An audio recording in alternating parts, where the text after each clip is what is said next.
בוקר Good טוב, morning. ושלום לכם, Shalom אחים to you, ואחיות dear יקרים. brothers and sisters.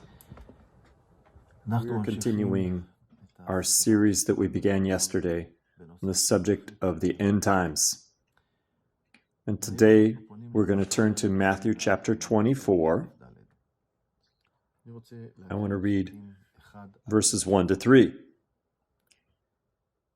Yeshua came out from the temple and was going away when his disciples came up to point out the temple buildings to him. And he said to them, "Do you not see all these things? Truly I say to you, not one stone will be left upon another, which will not be torn down." And as he was sitting on the Mount of Olives, the disciples came to him privately, saying, "Tell us, when will these things happen? And when will be the sign of your coming, and of the end of the age?" So Yeshua often visited the temple that Herod, the great builder, had begun to build, and it was continued to be built for decades afterwards. It was one of the ancient wonders of the world. And Josephus describes it as an amazing and beautiful, splendid building, very decorated and beautifully built. And we can imagine ourselves, the disciples, as they are surrounding Yeshua, as he's coming out of the temple, and they're looking at the bridges towards the west. There were bridges, and with all of those worked stones, giant stones. Today you can see it in the archaeological digs there, that when the Romans threw all these stones down below, you can see the size of them. And they say to him, "Look at how beautiful it is." And Yeshua astonishes them. He says, "You see all this? Not one stone will lay on top of the other that will not be knocked down."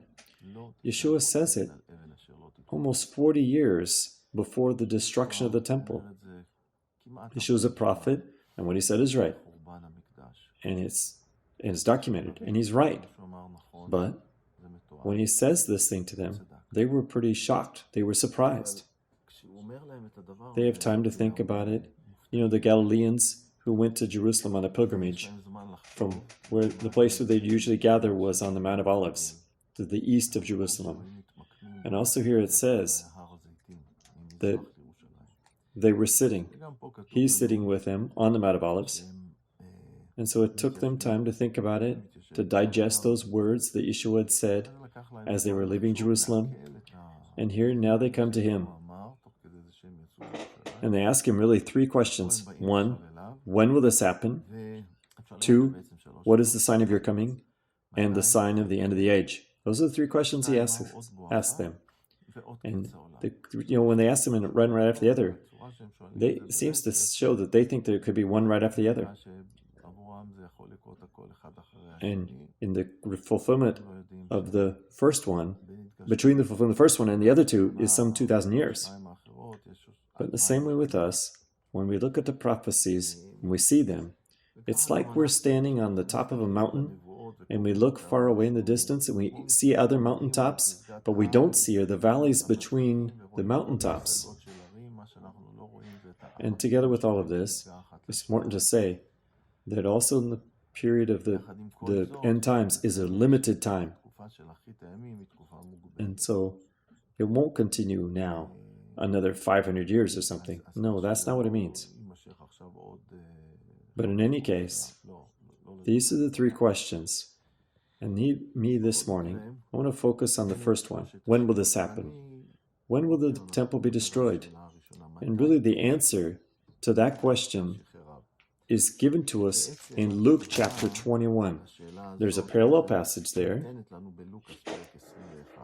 where Luke documents for us the same question and that same conversation Yeshua had with his disciples. But Matthew does not document the answer. Luke does document the answer to the first question. So Luke chapter 21 from verse 20 to 24. I'm going to read it for you. Luke 21, 20 to 24.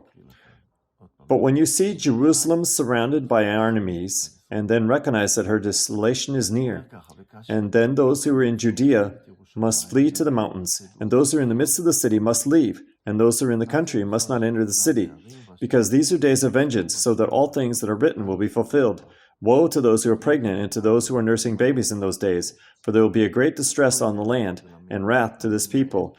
And they will fall by the edge of the sword, and they will be led captive to all the nations, and Jerusalem will be trampled underfoot by the Gentiles until the times of Gentiles are fulfilled. So he gives them a sign here, because they want to know when it's going to happen. What's the sign? He gives them a sign. When you see camps of armies around Jerusalem, you know that the time of her desolation is near. We know that the Romans came and they put a siege on Jerusalem because of the great revolt that had began on the year 66 AD. And Vespasian and Titus were sent by the Romans, and so they came and they put a siege on Jerusalem. And now Yeshua tells them that when you see army camps around Jerusalem, know that her time of her destruction is near. So then the people of Judah will need to flee to the mountains, and those who are in the city must leave, and those who are in the country must not enter the city. Usually people would run into the city during a time of danger, and they would hide behind the walls. But here Yeshua tells them, and he says, what I'm telling you is don't go in, run out. And those who are in the city need to run away. When you're in a city that's being besieged and you run out, you usually then fall into captivity.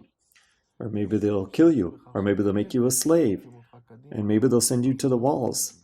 Then, like at Masada, they took Jewish slaves in order to build the ramp that went up to the mountain. So to go out during the time of a siege, when the enemy's armies are camped around, that's problematic. They didn't understand. What should I do when they see this? And so then what happened really? In 69 AD, Vespasian, the Roman commander, came. He was called to Rome, and there they appointed him to be the next Caesar. And while he was going to Rome, then the siege was removed from Jerusalem.